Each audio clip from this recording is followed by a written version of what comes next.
হাদিসে আইছে পূর্বের জমানার নবী রাসূলদেরকে আল্লাহ তাআলা সামান্য একটু রাগ হইলেই, একটু সামান্য অন্যায় অপরাধের সাথে অনবরত জড়িত থাকার কারণে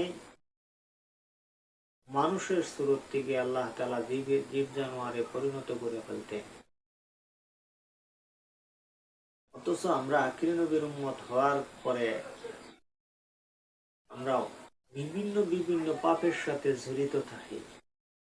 বড় বড় পাপ আমরা করতেছি, অথচ আল্লাহ তাআলা আমাদের উপরে হায়াত আছে দিকে দয়া করতেছে, আমাদেরকে ধ্বংস করতেছে না, গজব দিতেছে না, জীব জানোয়ারে পরিণত করতেছে না।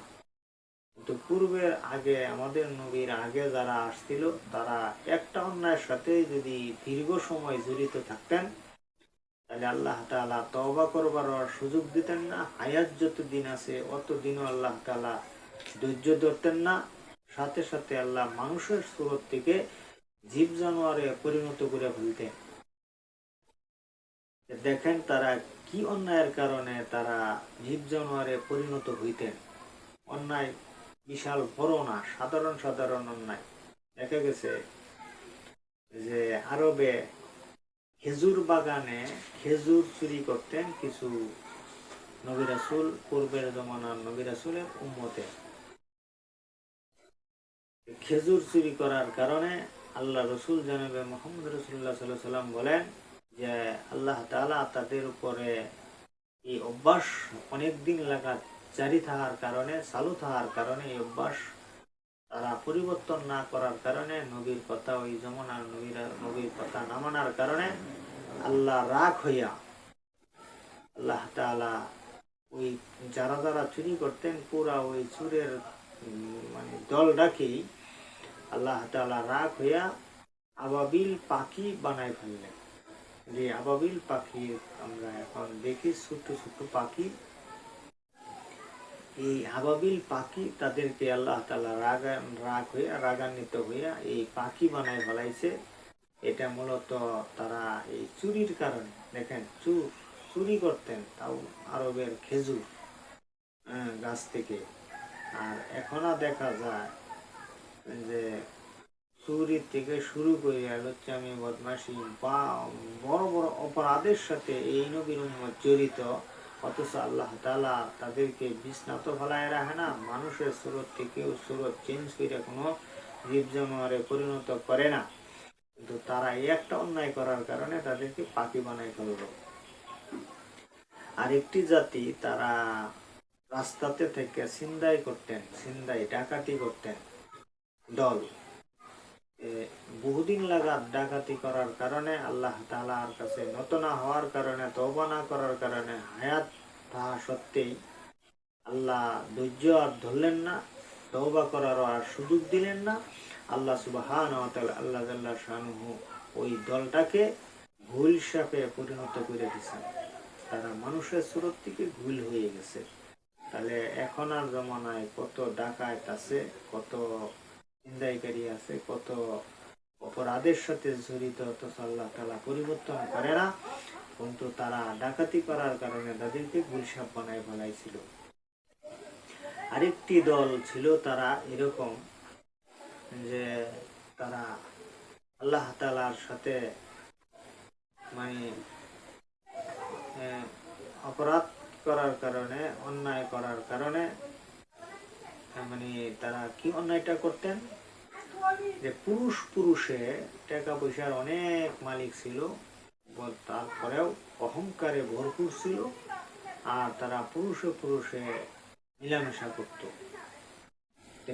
পুরুষে এই মেলামেশা করার কারণে আল্লাহ তাআলা ওই দলটাকে, ওই পুরুষ শুধুমাত্র, এর ভিতরে শুধু পুরুষই, কোনো মহিলা নাই, এই পুরুষ কিন্তু বলেনকে আল্লাহ তাআলা হাতিয়ে পরিণত করে ফেলাইছে, হাতি বানায় ফেলাইছে। এখানে বোঝা গেছে যে যারা খেজুর চুরি করছে এরাও পুরুষ, পাখি পরিণত হয়েছে। আর যারা মানে ডাকাতি করতো এরাও পুরুষ, দেখা গেছে ঘুইলে পরিণত হয়ে গেছে। আবার এখানে দেখা গেছে যে যারা পুরুষে পুরুষে মিলামেশা করত, এরা হাতিয়ে পরিণত হয়ে গেছে, এরাও পুরুষ।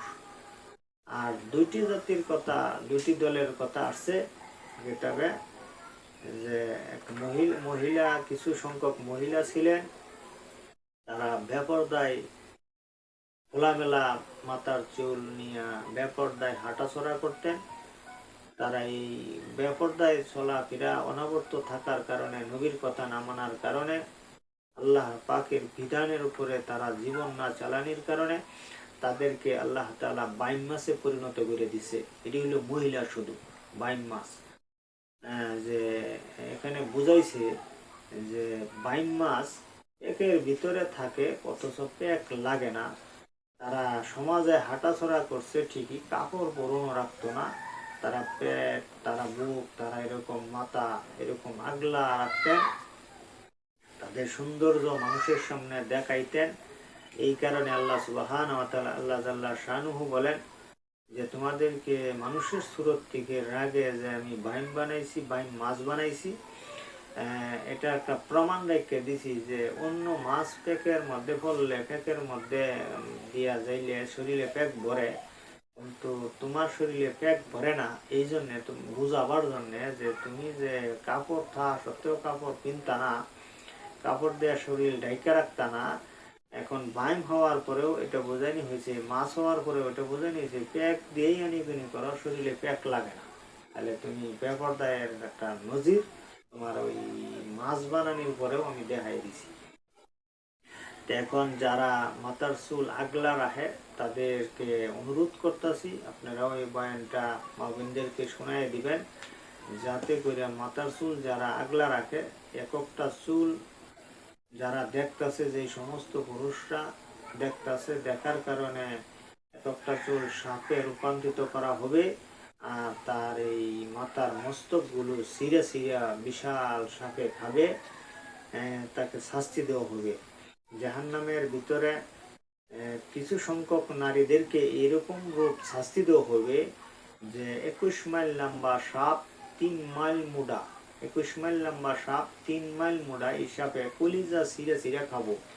বলে স্বামীর সাথে দুর্ব্যবহার দেখাইছে, খুব চিল্লাইতো, খুব অহংকার নিয়ে গর্ব নিয়ে কথা বলতেন, স্বামীকে মূল্যায়ন দিতেন না, এই জন্য তাদের কলিজা গুলো ছিঁড়ে ছিঁড়ে খাবে। আর মাথার চুল আগলা রাখার কারণে, খোলামেলা চলার কারণে একটা চুল সাপে রূপান্তরিত করে মাথার মস্তক গুলো ছিঁড়ে ছিঁড়ে খাইতেছে, এইভাবে শাস্তি দেওয়া হবে।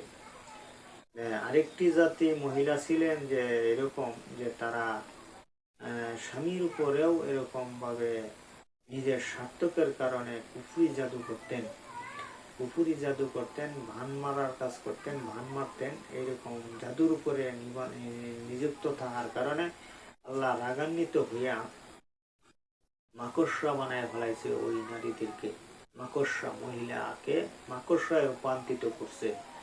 তাহলে আপনারা শুনতে পারলেন যে আল্লাহ তাআলা রাগান্বিত হইয়া পূর্বে কি কি অন্যায়ের কারণে, কি কি অন্যায় অপরাধের সাথে জড়িত থাকার কারণে মানুষের সুরত থেকে জানোয়ারে পরিণত করছেন, মাকলুকাতে পরিণত করছেন।